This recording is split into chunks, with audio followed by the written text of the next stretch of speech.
Karunungang Buhay kasama si Pastor Joey Umali. Dito lang sa 702 DZAS, Agapay ng Sambayanan.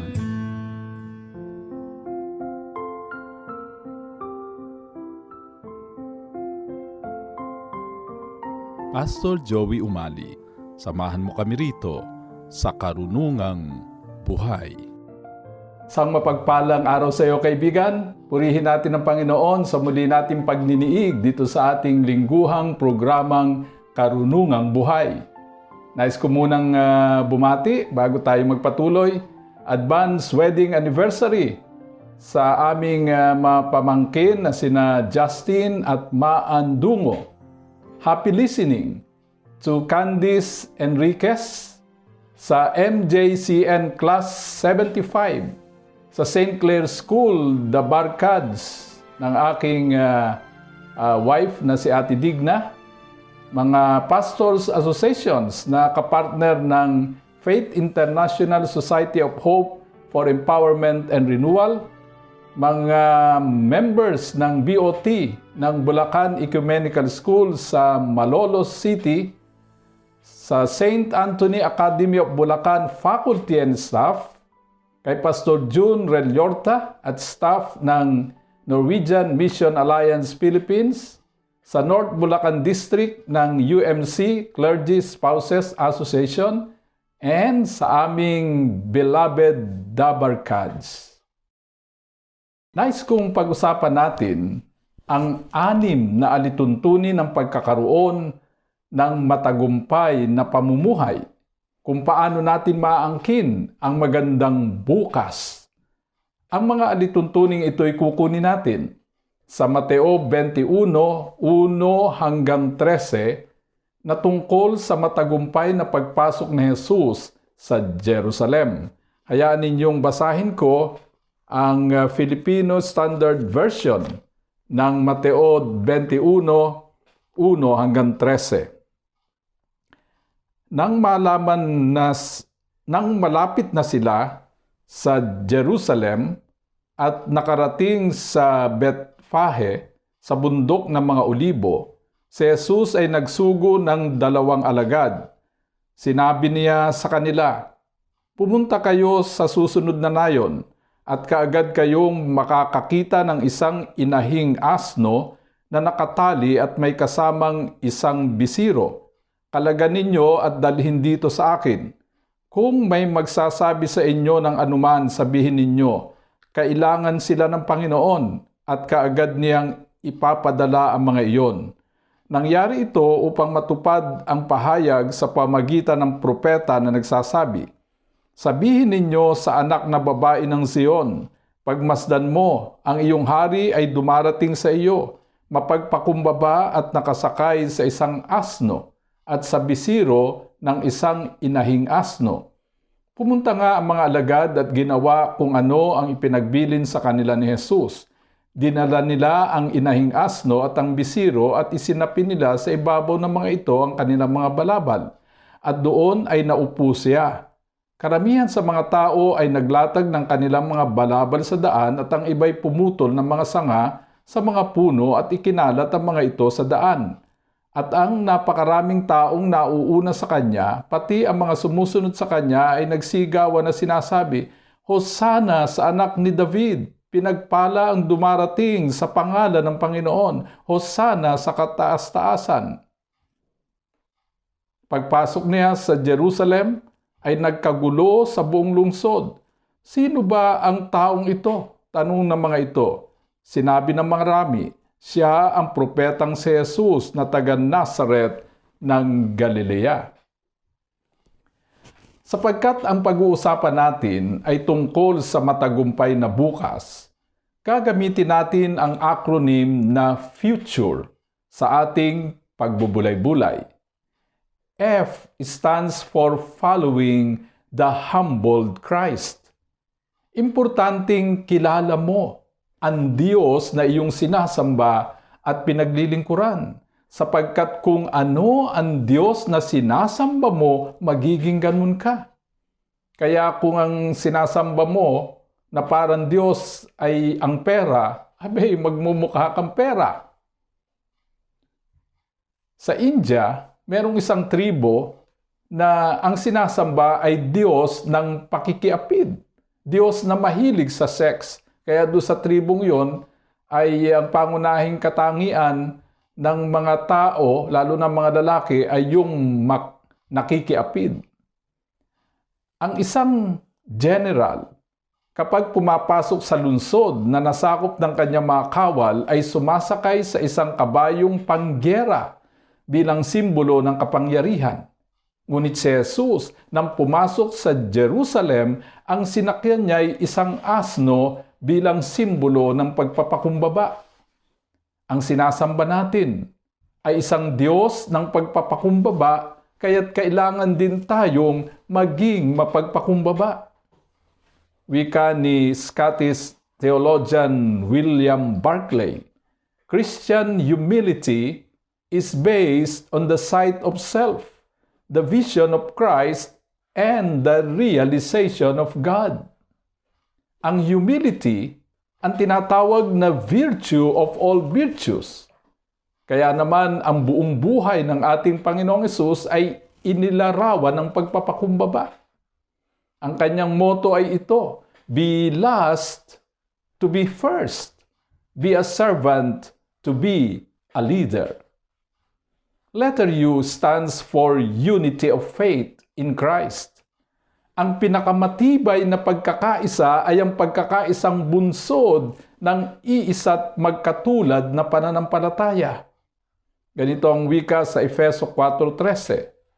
Sa gayon, tayong lahat ay magkakaisa sa pananampalataya at pagkakilala sa anak ng Diyos at magiging ganap ang ating pagkatao ayon sa pagiging ganap ni Kristo. Nang pumasok si Jesus sa Jerusalem, ang mga tao'y nagkaisang siya'y parangalan, papurihan at sambahin. At ang kanilang pagkakaisa ay ipinahayag sa pamamagitan ng pagwawagayway ng palaspas at pagsigaw ng mabuhay ang anak ni David. Pagpalain ang dumarating sa pangalan ng Panginoon, purihin ang Diyos. Ipinakikita ng ating pagkakaisa na tayo'y nasa matinong isip. Kahit kailan, hindi pwedeng magkaisa ang mga taong may diferensya sa isip. Ngunit higit sa lahat, ang ating pagkakaisa ang pinakamatibay na katibayan na si Jesus nga, ang tagapagligtas at tagapamagitan. Bago dakpin si Jesus, ganito ang kanyang panalangin sa Juan 17:21. Maging isa nawa silang lahat, Ama, kung paanong ikaw ay nasa akin at ako'y nasa iyo, gayon din naman maging isa sila sa atin upang maniwala ang sanlibutan na ikaw ang nagsugo sa akin. Kung tayo'y nagkakaisa, nagpapatotoo tayo tungkol sa katotohanan ni Jesus. Kung tayo'y nag-aaway-away, nagpapatotoo tayo tungkol sa katotohanan ni Satanas. Letter T stands for treasure giving for God's glory. Noong panahon ng ating Panginoon, kapag pumasok sa siyudad ang general ng hukbong mananakop, siya'y sinasalubong ng mga tao sa pamagitan ng paglalatag ng kanilang mga balabal. Ito yung tinatawag na red carpet welcome. Nang si Jesus ay salubungin ng mga karaniwang tao, inilatag nila sa daan ang kanilang mga balabal, mga luma, mumurahin at marahil ay gulag-gulanit na mga balabal. Ang mga iyon ang tangi nilang kayamanan. Kasama sa kanilang pagpupuri ang pag-aalay ng tangi nilang yaman. Ano ba ang tangi mong yaman? Yan ba'y kaya mong ibigay sa Panginoon bilang kapahayagan ng iyong pagpupuri? Nauna rito, naganap ang isa pang treasure giving. Ganito ang sabi sa ating teksto sa Mateo 21:1 at 3. Pinauna ni Jesus ang 2 alagad. Sinabi niya sa kanila, "Pumunta kayo sa susunod na nayon. Makikita ninyo roon ang isang inahing asno na nakatali, kasama ang kanyang bisiro. Kalagan ninyo at dalhin dito. Kapag may sumita sa inyo, sabihin ninyong kailangan ng Panginoon at hindi nakikibu iyon." Kapahayagan ito ng pagkakaloob na walang pagtutol. Sabihin ninyong kailangan ng Panginoon at hindi nakikibu iyon. Ito ang isang mahalagang katangian ng treasure giving, ng pagbibigay ng ating yaman, ng ating handog sa Panginoon bilang pagpupuri sa Kanya. Kailangang masaya, walang paghimutok, walang pagbubuntong hininga, walang pagrereklamo at panghihinayang ang ating pagkakaloob. Kailangan ng Panginoon ang iyong talento sa pagtuturo, sa pag-awit, sa pangunguna. Huwag ka nang kikibo. Kailangan ng Panginoon ang iyong talento sa pagsesermon, sa pagdadalaw. Huwag ka nang kikibo. Ang hindi pagkibo, kapag kailangan ka ng Panginoon, ay nangangahulugan ng kumpletong pagpapasakop sa Kanyang kalooban. Ang hindi pagkibo kapag kailangan ka ng Panginoon, ay nangangahulugan ng pagsasakripisyo at pagsunod. Letter U stands for uncompromising faith.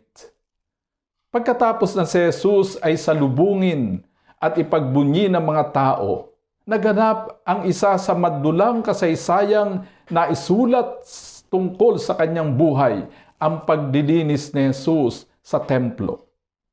Ganito ang mababasa natin doon sa Mateo 21:12 at 13. Pumasok si Jesus sa templo. Ipinagtabuyan niyang palabas ang mga nagbibili at namimili roon at ipinagtauban ang hapag ng mga mamamalit ng salapi at ang upuan ng mga nagtitinda ng kalapati. Sinabi niya, "Nasasaad sa kasulatan, ang aking bahay ay tatawaging bahay panalanginan, ngunit ginawa ninyong pugad ng mga magnanakaw."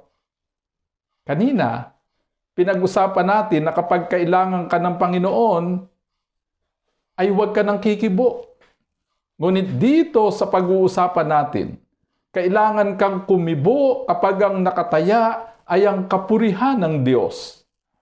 Sa kasaysayang ito, pwede na sanang palampasin ni Jesus ang nakita niyang pagyurak sa kabanalan ng templo. After all, sikat na siya, isa na siyang superstar. But Jesus did not make any compromise. Compromise is a silent killer of our faith. Nagko-compromise tayo kapag sinasabi nating hayaan mo na, pabayaan mo na, huwag mo nang pansinin, okay lang yon.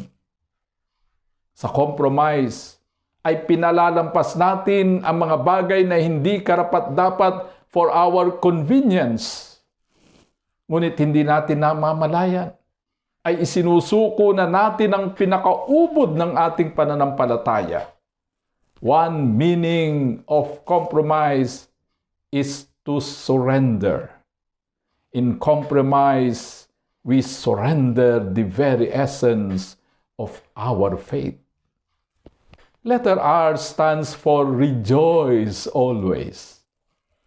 Ipinakita ng mga tao ang kanilang pagsasaya sa pagdating ni Jesus sa pamagitan ng paglalatag ng kanilang balabal sa daan, pagwawagayway ng mga palaspas at pagsigaw ng papuri sa Diyos.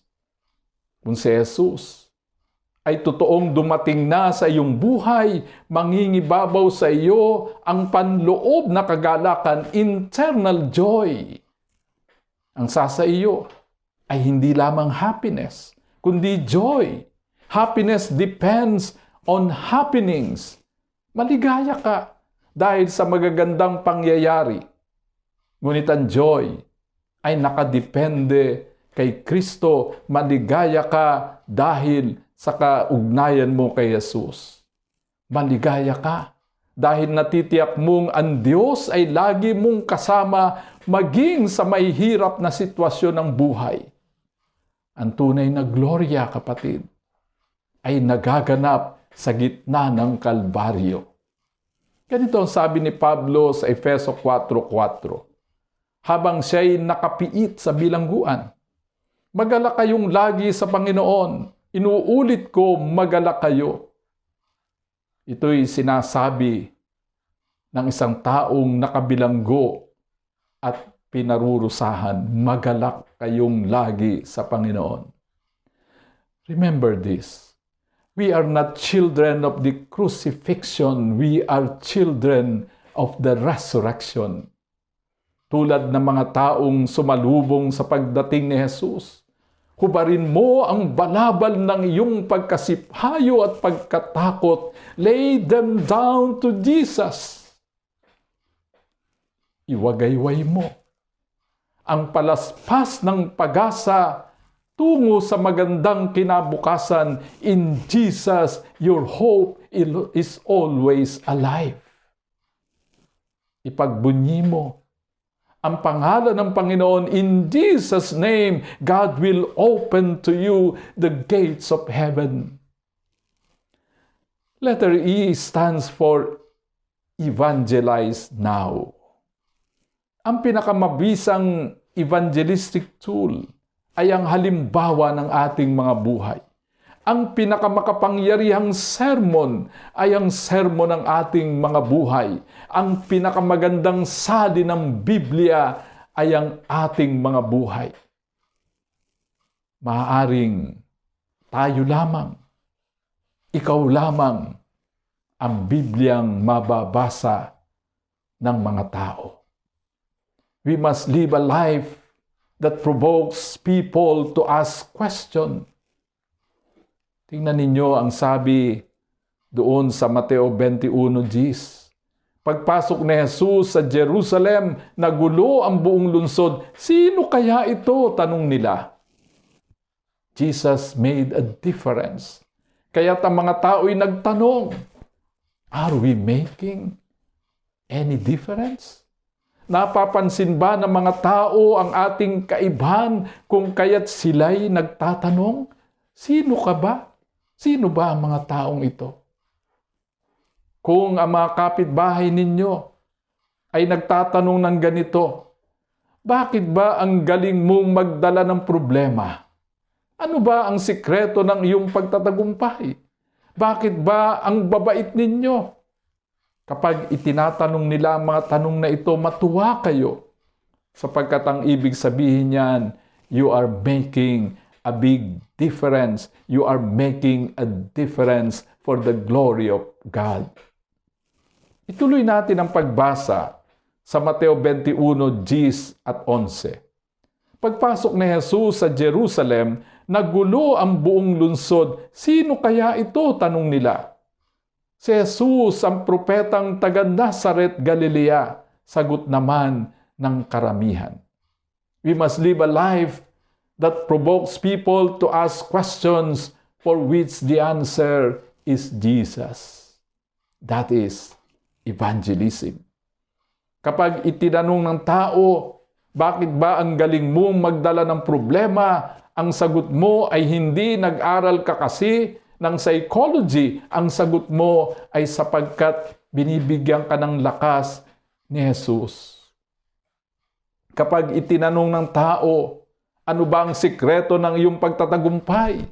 Ang sagot mo ay hindi sumasangguni kasi ako sa planeta at mga bituin. Ang sagot ay dahil kay Jesus, ang bukal ng lahat ng pagpapala. Hindi natin kailangang maging Bible experts para makapag-ibanghelismo. Hindi kailangan tayo'y nagtapos ng seminaryo upang makapag-ibanghelismo. We can evangelize now through the witness of our own lives. Friends, people must see Christ in us. Ito ang 6 na simpleng alituntunin para sa maligaya at matagumpay na buhay. Kapag ang mga ito ang magiging panuntunan natin sa araw-araw, magaganap sa atin ang sinabi ni Pablo sa 2 Korinto 3:18. At ngayong naalis na ang talukbong sa ating mukha, tayong lahat ang nagiging sinag ng kaningningan ng Panginoon. At ang kaningningang iyon na nagmumula sa Panginoon na siyang Espiritu ang bumabago sa ating anyo upang maging lalong maningning hanggang sa maging mistulang kalarawan niya. Tayo'y manalangin.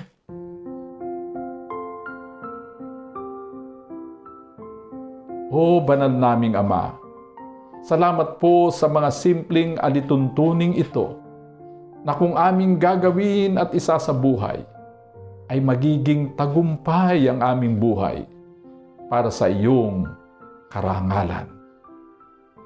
Ito ang aming dalangin sa pangalan ng Ama, ng Anak, at ng Banal na Espiritu.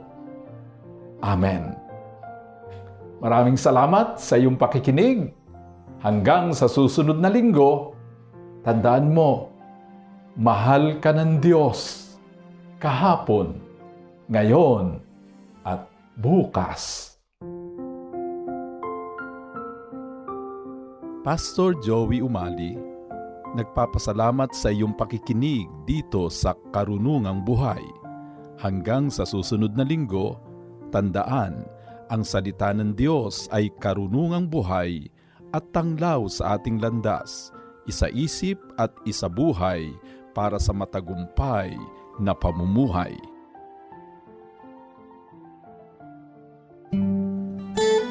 Inyong napakinggan si Pastor Joey Umali sa Karunungang Buhay. Tunghayan muli ang programang ito dito lang sa 702 DZAS, Agapay ng Sambayanan.